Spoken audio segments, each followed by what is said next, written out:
Hello বন্ধুরা, very very good morning. আজকে চলে এলাম চিংড়ি মাছের একটি অসাধারণ রেসিপি নিয়ে। চিংড়ি মাছ ভাতে। চিংড়ি মাছের আমি প্রচুর রেসিপি জানি, তার মধ্যে আমার সব থেকে যদি কেউ বলে প্রিয় কোনটি, আমার এইটি কিন্তু খুব প্রিয়। চিংড়ি মাছ ভাতে খুব সাধারণভাবে করা যায়। আমি এইটা করবার জন্য একটা মিক্সিং জারে সাদা সর্ষে, কাঁচা লঙ্কা আর একটু পোস্ত গ্রাইন্ড করে একদম স্মুথ একটা পেস্ট বানিয়ে নিয়েছি।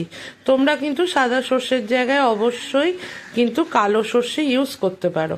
আমি সাদা সর্ষেটা বেশি প্রেফার করি, তাই দিয়েছি। এরপর আর কিছুই নয়, আমার চিংড়ি মাছ খুব ফ্রেশ ছিল আজকে, অনেক দিন বাদে আজকে ইচ্ছে হলো। ওই একটু নারকেল ছিল, তাই আর কি ইচ্ছেটা আরো বেড়ে গেল।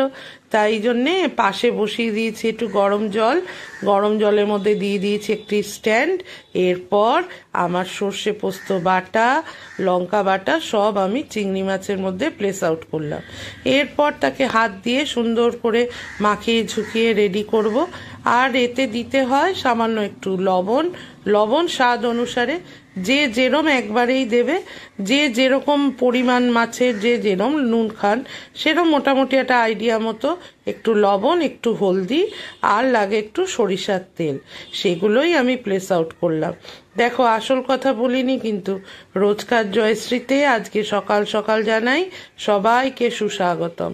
সবাই ভালো থেকো। কে কোথা থেকে আমার ভিডিও দেখছো সেগুলো অবশ্যই কমেন্ট করে জানিও।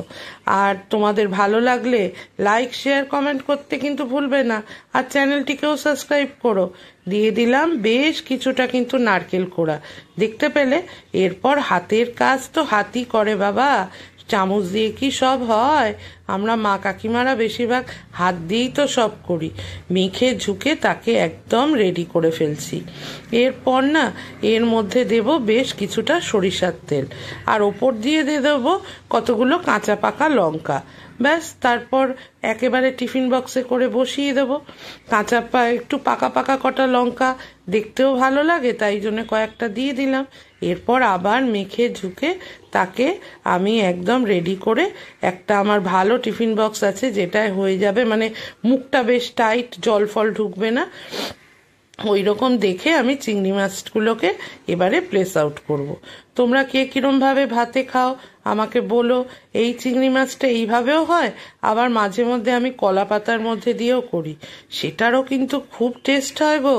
কলা পাতার মধ্যে দিয়ে করলে না, কলা পাতার নিজস্ব না একটা ঘ্রাণ আছে, সেটাও মনে হয় চিংড়িতে বা এই গ্রেভিতে ইনট্যাক্ট হয়ে যায়, ওই জন্য ওইটাও খেতে খুব ভালো লাগে। আজ আর কলা পাতা দিয়ে ভাতেটা দেখাইনি, এমনি নর্মাল যে ভাতে হয় মা আমাদের বাঙালিদের ঘরে, সেটাই তোমাদের কাছে তুলে ধরলাম। এই দেখো, চিংড়ি মাছ আমি পুরো গ্রেভি চেঁচে পুচে নিয়ে একদম রেডি। আর আজকে রান্না করতে করতেই ভাবছি আজকে তো এক গাল ভাত বেশি খাবোই। আমার এটা খুব প্রিয় রেসিপি, জানো। আমার যত চিংড়ি মাছের রেসিপি আছে, আমি নানান ধরনের রেসিপি করি, তোমরা লক্ষ্য করবে, কিন্তু আমার এই ভাতেটা ভীষণ প্রিয়। এক একটা রান্না থাকে না, খুব ভালো লাগে। এই দেখো, আমার জল ফুটছে, এর মধ্যে বসিয়ে দিয়েছি একটি লোহার স্ট্যান্ড। এরপর মেখে ঝুঁকে একদম রেডি করে ওই টিফিন বক্সটিতে আমি ওই স্ট্যান্ডের ওপর বসিয়ে দেবো। বসিয়ে দিয়ে খুব একটা জোরে আমি মানে গ্যাসটা রাখিনি, সামান্য মিডিয়াম আছে, আমি 10 থেকে 15-20 মিনিট রেখে দেবো, তাহলেই যথেষ্ট। এই জাস্ট আমার পুরো টিফিন বক্স রেডি, এই চলে গেল স্ট্যান্ডের ওপর। এরপর দেখা হবে একদম গরম গরম ভাতের সঙ্গে পরিবেশনের সময়। ওপর দিয়ে দিয়ে দিলাম আমার এই ভারী বেশ একটা মজবুত আমার এই সাঁড়াশিটা, যাতে এটা নড়াচড়া না করে। এই দেখো, পরিবেশন করে ফেললাম। কেমন হয়েছে দেখতে? ভালো লাগছে তো? তাহলে একটু লাইক, শেয়ার, কমেন্ট। তাহলে আজ যাই, টাটা।